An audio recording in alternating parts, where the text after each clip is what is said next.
What's going on, guys? ShadowNinja here, and today let's talk about some hand cannons in Destiny 2. I want to talk about something positive because yesterday was a really negative rant I had on some stuff that happened in the Eververse. I don't really want to go into details so much, so if you guys want to check out that video, annotation here on screen, after it, leave your thoughts on the situation, and we can certainly have a conversation about it. Yeah, Bungie really did that, and I'm still a little baffled. Like, come on now. But today, one thing I'm not baffled by Bungie is the hand cannon changes. These weapons, yeah, they're great. Now, we're not going to talk about exotics. I think exotics have always standed out in their own regard throughout the sandbox, and now they feel even better. So it's kind of a no-brainer there. But in legendary category, there's two legendary hand cannons that are just, you won't see me put down. You probably seen one of them right here, Fatebringer, and then the other one is zaoulis bane. Yeah, they're great.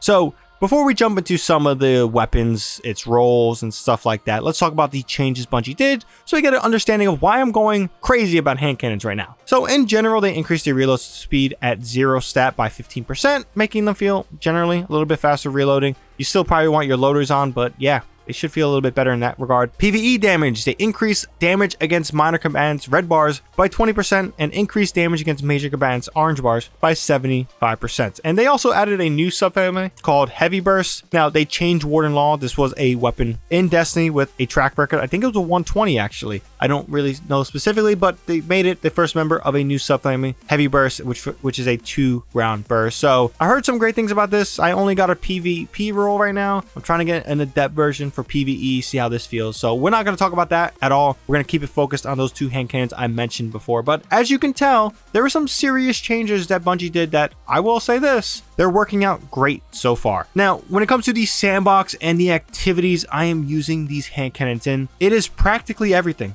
Crota's End raid, other raids, Vault of Glass, Root of Nightmares, King's Fall. I am using them anywhere. Dungeons, raids, Altars of Summoning, Savathûn Spire, Nightfalls, I'm using them. The only place I haven't checked out hand cannons just yet is a Grandmaster setting, which is kind of the question mark here. I don't know how legendary weapons are still going to translate to Grandmasters. They really crutch you in those situations of using an exotic primary. So this is where probably you want to use those exotic hand cannons if you do want a hand cannon, but I haven't tested this at all. I haven't checked them out in Grandmaster. So this is all a question mark. But when it comes to working out in every other activity, then it's fitting something that we haven't seen hand cannons do ever. PvP has kind of been the gold standard place where hand cannons have always thrived in Destiny 2, and you have to go back to Destiny 1 to really see me use a hand cannon in PvE with my classic Fatebringer. And maybe that's why I love this change. It's making me go back to hand cannons in a PvE setting, which I haven't done since Destiny 1, which has been a very long time based on when I was using hand cannons in that situation. So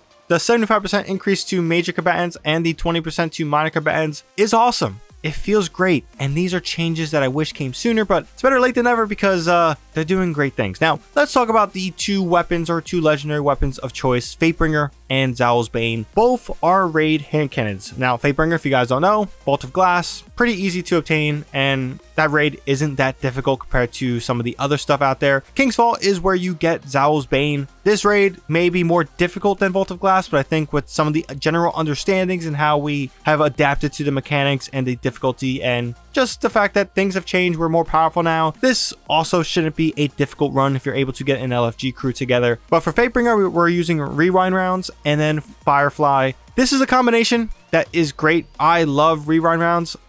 Yeah. I don't know, it just gives you more ammo when landing shots. It feels nice. I'm sure that people will say that there's better options out there, but for me right now, the fact that I'm landing my shots, it feels great. And then Firefly is an awesome perk. Doesn't work the same as Dragonfly, but in its own regard, it is still a solid perk. Now, for zaoulis bane, this is where I'll admit, Fatebringer has a little bit of a nostalgia factor to it. zaoulis bane is just absolutely cracked for the role I got. Mainly, we have explosive payload and incandescent. Like, it's crazy.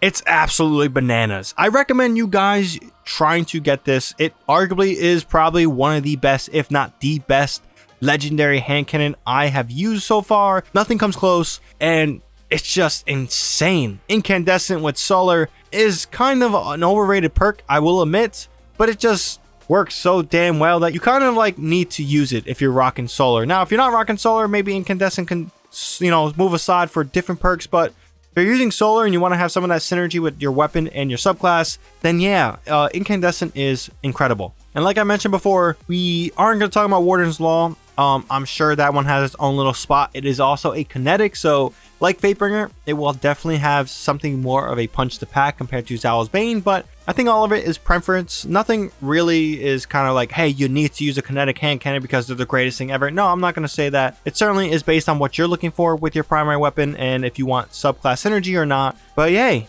here we are talking about hand cannons being great in year what, 8, 7 of Destiny 2. I've lost the years now. I feel like I'm getting old, but yeah, leave your thoughts down below on hand cannons if you guys have checked them out. I urge you guys to, if you guys haven't. It's going to be definitely something of a fun time. If you guys do struggle with accuracy, however, and maybe you're on a controller, I don't know if I can recommend these specifically for controller players. If you guys are good aim and you're used to controller in Destiny, then be my guest. Check it out. I have been mouse and keyboard for years now, ever since switching to PC, and the last time I used a controller was definitely on my PlayStation 4. So yeah, I don't really know. I have a great time, but all of it is preference. There are great options. Nothing to say you need to absolutely do. Submachine guns and auto rifles probably still weigh a little bit better, but hey, sometimes you need to change things up in Destiny, and hand cannons are a great way to change things up. But leave your thoughts down below. If you guys enjoyed this video and found this video informative, definitely drop this video a like. Helps out the video a ton. And for more content from me, definitely be sure to hit that subscribe button and that bell to be notified for when I do drop more content. Sneak peek tomorrow, you should probably see another solar build with the Titan subclass getting rocked out because it's cool, it's fun, having a great time, and finally for once I joined the dark side of bonking. So there we go. But since I got nothing else to say, hope you guys have a good one. ShadowNinja here, and I'm out.